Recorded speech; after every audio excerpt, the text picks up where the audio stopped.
Mr. Armstrong. Thank you, Mr. Chairman. I'm not sure that a at-large representative from a state that is 89% white and 100% rural is always the best person to address these issues, and I don't pretend to be. But we neighbor Minnesota. Minneapolis is a city that is far and away the closest to North Dakotans' hearts. And on May 25th, we watched in abject horror as your brother was brutally murdered. And on May 27th, our entire state mourned because Officer Cody Holte was killed trying to save another officer who had been wounded, independent of anything else that is going on in the rest of the country. And the very next Tuesday, we buried Officer Cody Holte, and it was an incredibly beautiful and incredibly tragic funeral. Yesterday, I watched your brother's funeral, and it was incredibly beautiful and incredibly tragic. But you know what I found through the whole course of all of this? None of it was binary. I agree with Congresswoman Demings. This is not enough us against them. This is not that situation. We can do reform. We've done it before. We've done it in states like North Dakota. And I hope when we go through a markup that we are willing to work through this, because I think you'll find there are a lot of people on my side of the aisle that agree with a lot of the concepts on the other side of the aisle. But I will view this bill the same way I view every other bill. How does it work at 2:30 on the side of the road in a state where it's often one officer, and by the way, not just for the officer and the person being detained, but how does it work at 2:30 on the side of a road where backup is measured in hours and not minutes? Because my concern with these things is always, I don't pretend to know how to police in urban districts. I don't live in an urban district. But you have to recognize that as we intend to do these things, we have a high turnover rate. We have a hard time hiring law enforcement as it is in North Dakota. We have to make sure that it can work everywhere. But if it comes to holding bad cops accountable and bad departments accountable, I'm all in. Because once they wash out everywhere else, they might end up where I'm at. And we don't want that either. But after that, I think I would go with, I hope I can give some people some hope.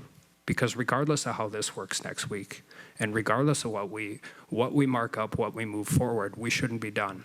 We should continue to work towards other things. And those things are disparities in sentencing, disparities in pretrial release, things that we quantifiably can show exist. In 2016, and this is primarily in state court because it's about 88% of the prison population in the United States is in state court.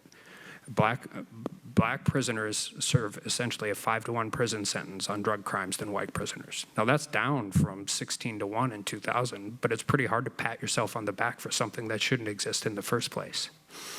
And what we found is that as we move forward, and we dealt with minimum mandatory sentencing, and minimum mandatory sentencing was supposed to be to get rid of disparity in these sentences. But what we found is blacks are almost twice as likely to be charged with a minimum mandatory offense as white.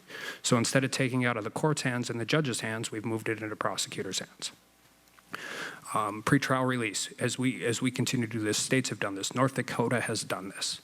Working towards issues that allow for people to be released based on risk assessment, not monetary value. Those types of things work. And this matters on the street because you know if you're going to get arrested that you're not going to get out. The likelihood of you resisting, absconding, all of those different things goes up significantly. And we can do that. We should look at policies that are racially neutral on their face, but have a historically disparate racial impact. School zone enhancement for drug crimes. As we've seen this go on years after years, these enhancements have gotten larger and larger, and they also tend to be in highly urban, densely populated, poor neighborhoods that are predominantly African American.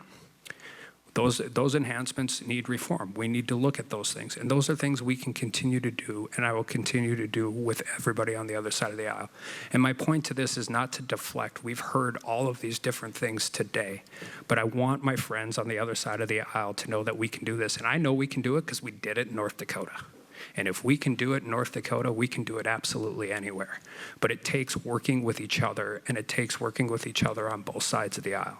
So no matter how we move forward on this and continue to work, I want you all to know there are people on our side of the aisle that are committed to working on these issues that will have real positive impact for people all across this country.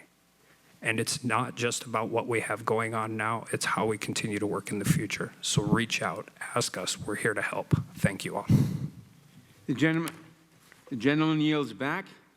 Great senators. Hi, Chuck. He used to love me when I was a Democrat, you know.